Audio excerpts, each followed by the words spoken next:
Well, now when it comes to Drake and Kendrick Lamar, it's like watching two titans circle each other in the ring. But this time, Drake is moving like an obsessed ex who can't let go of the past. He's publicly poking at Kendrick again, practically begging for another round of beef that nobody even asked for. Be sure to leave a like and subscribe because you're not going to want to miss what's about to unravel here. Drake and his so-called OO detectives have finally strung together a full sentence. And now he's sprinting around acting like some lyrical mastermind. A supervillain plotting in the shadows. There's this whole bigger plan narrative being spun. Like Kendrick is caught in some epic scheme that's about to explode bigger than anyone ever expected. The drama feels scripted, but the tension, that's real. And now Drake fans are swearing up and down that the man who made the Hot Pot 6 is some kind of prophet. A lyrical genius who's been predicting the future like some rap world Nostradamus. Forget the jokes. Today we're going head first into the receipts. Breaking down what's actually happening because the emotions online are about to spill over. Here's the wild part. Between all the meltdown moments, the petty crashes, and the desperate attempts to stay in headlines, Drake has been liking multiple fan posts pushing wild theories. These theories claim that the current lawsuit between him and his label somehow ties back to lyrics in Family Matters, like it was all part of some cosmic plan. People are actually painting Drake as a Gandalf the Great, a Yoda figure, a wise old oracle who foresaw every twist before it even happened. The mythology around this man is getting ridiculous. And today we're tearing it apart piece by piece. And now here's where it gets completely wild. The most media voices online are suddenly trying to lecture everyone else about media literacy by twisting the ending of Family Matters into a whole conspiracy. Toward the end of the track, Drake starts hinting that Kendrick Lamar supposedly needed a management team to cover up some dark deeds, things that there's zero proof of. Yet, people are running with it like gospel. This isn't just speculation anymore. This is MYTHB building. According to Drake's carefully chosen words, he seemingly knew there was going to be some massive scheme involving bots, not like us, and other shady tactics. And then, like a breadcrumb trail, he name-drops an LLC called Nowhere to Hide. Instantly, the rumor mill went into overdrive. Suddenly, the internet is pointing at a man named Kojo who keeps getting dragged into this case, saying Drake was warning us all along and that Kojo is at the center of it. It's a cinematic narrative. But does it actually hold up? Here's the kicker. Before we even dig into whether this has any merit, the so-called evidence starts crumbling. People are claiming this Nowhere to Hide company is Kojo's LLC, but documents show it looks more like a false registry than anything Kojo even touches. It's like a digital mirage. Everyone's chasing shadows, and Drake's fans are cheering like he's some rap world detective dropping clues only he can understand. And honestly, this whole Drake is crystal ball prophet thing is getting ridiculous. People are acting like he's a master lyricist whose bars are coded messages from the future. But if you strip away the obsession with rap mega energy and just look at facts, what Drake's hinting at isn't just shaky. If we actually take his words at face value and follow the implications, it's so outrageous it makes conspiracy theories look tame. Let's break this down because the story Drake's fans are running with is wild. According to their theory, Drake isn't just rapping. He's supposedly been playing 4D chess with the music industry the whole time. What they are saying is that Drake always knew there would be a diss track aimed at him. One designed to sink his reputation to an all-time low, devalue him within the label system and pull off some grand setup he couldn't stop, yet somehow knew every detail of. It's a story that sounds like a Netflix thriller, not a rap beef. And here's the absurd twist. Despite allegedly knowing every single part of this master plan, Drake still let it hit him hard for over a year, watching it rewrite hip-hop's narrative while he just stood there. The idea is so over the top it almost sounds like satire. But buckle up because the narrative gets even wilder.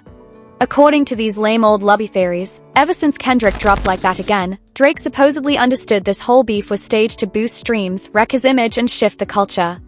Yet, instead of bowing out, he jumped right into push-ups and IG antics, acting like it was just another lyrical sparring match with an MC, and fans are expected to believe he doubled down on all these disses in Family Matters, fully aware Kendrick's next move would be the track that would nuke his reputation.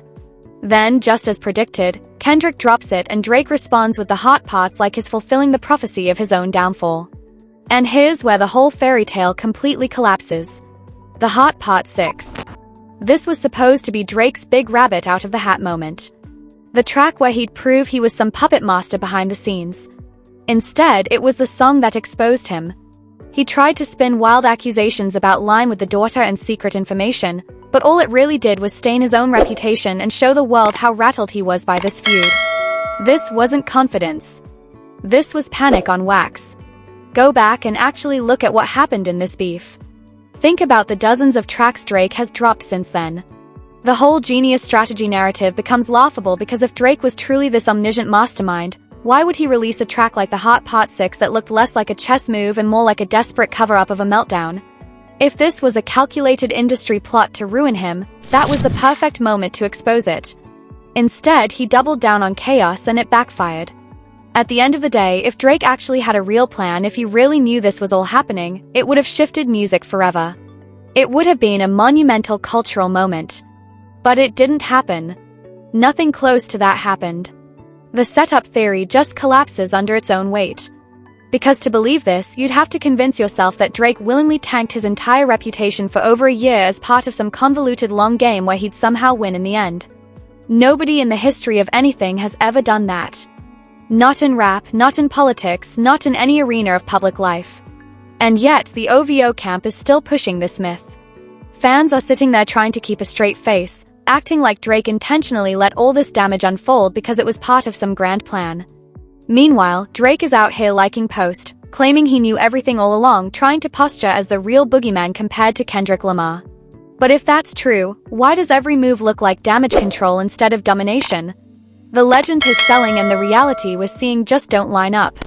And that's the scandal.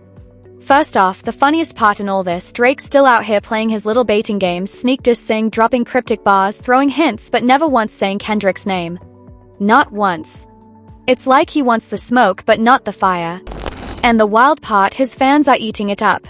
Drake didn't outsmart anyone. He just got lucky that his fan base is so desperate to believe every breadcrumb he drops is part of some divine plan. It's not genius. It's delusion dressed up as strategy. When you really break down Drake's so-called ideology, the whole illusion collapses.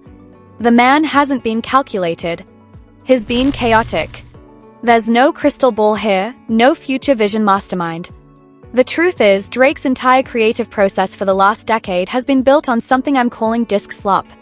And yeah, you heard that right, disc slop. Because what he does isn't precision. It's messy, loud, and intentionally vague. Look back at For All the Dogs and Scary Hours 3. The writing is fueled by emotion, not intellect. Drake rants, he barks, he takes shots at invisible enemies, but he never gives clarity. It's like his screaming into the void and hoping fans connect the dots for him. And when they do, they turn every random lyric into prophecy. To anyone who doesn't think Drake's bigger than Michael Jackson, a better rapper than Jay-Z, and a smoother talker than Saul Goodman, it's obvious there's no master plan here. Just chaos wrapped in confidence.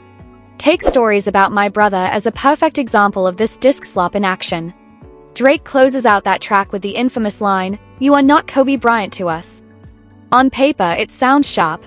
But when you actually break it down, it's vague, directionless, and built to sound deep without saying anything at all. That's Drake's real formula. Leave blanks, let fans fill them in, and watch the internet turn speculation into scripture. It's genius marketing by accident, not intention. Looking back now at all the relationships and beefs Drake's been tangled in since this whole mess dropped, the narrative people are spinning is wild. Some swear it's about Kendrick Lamar. They point to the West Coast connections and Kobe Bryant references like it's some coded message. Others claim it's about LeBron James because he's a Laker. He's a basketball giant. And yes, he's had friction with Drake. On the surface, it kind of fits. But when you peel back the layers, it doesn't add up at all. Drake fans will keep shouting that it's about Kendrick or LeBron, but the receipts say otherwise. Kendrick was literally at one of Drake's shows, and Drake and LeBron were still on good terms leading up to this. If anything, that bar probably wasn't about either of them. It was likely about someone totally different. Or maybe it was just a random throwaway line Drake tossed in to sound deep and start speculation. That's his pattern. Drop something vague, let fans go detective mode, and sit back while the internet turns theories into gospel. And the same thing happens with Red Button. Drake raps like the whole industry is against him, spinning delusional "everybody's out to get me" bars. And instantly the losers online claim it proves he knew the Kendrick beef was pre-planned. They treat it like evidence of some grand conspiracy when it's really just paranoia disguised as poetry. If anything, the facts blow the theory apart. Drake actually asked Kendrick to be on this album. The Like That verse was a surprise. There was no shadowy setup, no master plan, just ego and timing colliding in real time. So when you take all of that and then add in the Kojo line everyone's obsessing over, it's obvious what's happening. People are desperate to make Drake into a prophet, a strategist, a man who knew what he was doing all along. But the reality looks a lot more like a guy making vague noise, and fans doing the heavy lifting to make it sound like prophecy. I don't buy any of it. Not one bit. Unless someone can pull out actual proof that Drake has ever been calculated, intentional, or aware of anything beyond his own disc slop, this whole theory is just another example of him manipulating the most gullible fans on the internet. All smoke, no fire. It's classic Drake spinning half-baked clues and letting the fans turn them into epic conspiracies that mean absolutely nothing in the end. What makes this so wild right now is how deep the delusion has spread. There's a full-blown narrative floating around the Drake community and leaking into the rest of hip-hop that the Kendrick beef wasn't what it seemed. That Drake supposedly knew everything from the jump and that this was all some elaborate game of strategy. But when you actually line up the facts, that myth starts crumbling fast. Now, sure, Drake's recent subs and cryptic bars make it clear he wants people talking about Kendrick again. He's itching to stir the pot, but not brave enough to name names. He's been dancing around it, poking, hinting, baiting, but never going head-on. It's like he wants to reopen the wound without risking another knockout punch. Because, let's be real, the last round didn't end well for him. Honestly, maybe it's time this fake calm between them gets shattered again. If Drake keeps running his mouth and playing tough, Kendrick won't even need to get in the studio for weeks. All he has to do is hit upload on that unreleased diss track sitting in the vault, and the internet will explode overnight. One push of a button and we'll be watching another lyrical massacre unfold right in front of us. If that day comes when Kendrick finally presses that button, it's over for Drake. Because no amount of Instagram likes, coded captions, or mystery bars can save him from a real MC unloading truth with precision. Kendrick doesn't play internet games. He drops bombs and walks away while the world burns. And that's exactly what Drake fears most. He's built an empire off control, controlling narratives, fans, and trends. But he can't control Kendrick Lamar. And the truth is, deep down Drake knows it. That's why he's still lurking in comment sections, liking random fan theories and posting cryptic emojis instead of facing what's left of his credibility. He's trying to turn confusion into a shield. But it's not working anymore. People see through it. The more he talks without saying anything, the more desperate he looks. Kendrick, on the other hand, doesn't need to say a word. His silence is louder than Drake's entire rollout. Every sub, every bar, every lyric that Drake's dropped since Family Matters has only made one thing clear. He's haunted. Haunted by the man who ended his image with precision and walked away without even flinching. So maybe this whole saga isn't about strategy or prophecy at all. Maybe it's just the story of a man who flew too close to the spotlight and melted under his own hype. Because at this point, Drake's biggest enemy isn't Kendrick. It's his reflection. And that's where we leave it. The OVO empire wobbling, the fans divided, and Kendrick somewhere in the shadows, silent, patient, dangerous. If he ever decides to drop that next disc, it won't just shake the internet, it'll break it. So be sure to like, subscribe, and share, because when that moment hits, you're going to want to be right here to watch it all unfold. Right now, the rap game feels like it's holding its breath. The tension between Drake and Kendrick is still buzzing in every corner of the culture, and it's clear this story isn't close to being over. What started as a lyrical clash has turned into something way bigger. This is reputation versus reality, pride versus silence, and Drake's ego sitting right in the middle. Since that whole fallout, every move Drake's made feels like an attempt to rewrite what already happened. He's posting cryptic messages, liking conspiracy posts, and throwing hints like breadcrumbs for his fans to chase. But nothing lands the way it used to. The confidence looks forced, the mystery feels planned, and the charm, it's fading fast. Meanwhile, Kendrick doesn't have to say a word. His silence cuts deeper than any verse Drake's dropped all year. It's almost like he's letting Drake burn himself out, watching from a distance as the OVO machine tries to rebuild something that can't be repaired. The balance of power shifted, and Drake can feel it every time he opens his phone. And now, what's really wild is how this energy is spreading across hip-hop. Artists are picking sides quietly. Fans are arguing daily, and even industry heads are whispering that something bigger might be brewing. Drake's trying to act like he's in control, but the look in his move says otherwise. It's like he's preparing for something he can't stop. The entire scene feels like it's waiting on a single moment. One drop, one word, one post that could flip everything again. And if that moment comes, it won't just be another track. It'll be the spark that sends this whole feud into a new level of chaos. And if this is what it takes to get new Kendrick Lamar music, then honestly, I'm all for it. Let Drake keep poking, keep baiting, keep acting like he's in control. Because every time he does, we get closer to hearing Kendrick step back in and remind everyone what real lyricism sounds like. If this back and forth sparks more music from Kendrick, that's not a loss. That's a win for the whole culture. Meanwhile, Drake keeps doing his little victory laps online, acting like he saw this whole beef coming and planned every move. But the truth, he's just rewriting history in real time. He's trying to convince people that he was the mastermind when really he's just trying to clean up a mess he made himself. The more he talks, the more obvious it gets. This isn't strategy, it's panic in slow motion. And then there's Lori, still trying to ride this wave like it's his big moment, but in reality he's just proving he's the lamest one in the room. Every time he opens his mouth, the credibility drops another level. Drake might be spinning stories, but Lawyer's out here spinning embarrassment. So now I really want to know what you think. Do you believe Drake actually knew what was happening in the Kendrick beef? Or was he just bluffing, trying to rewrite his own downfall? And how do you feel about him baiting Kendrick again like he wants round 2? Because if Kendrick ever decides to answer, it's game over. I can't wait to hear what you think about all this. And if you made it to this point in the video, make sure you hit that like, subscribe, and share. It helps out a ton.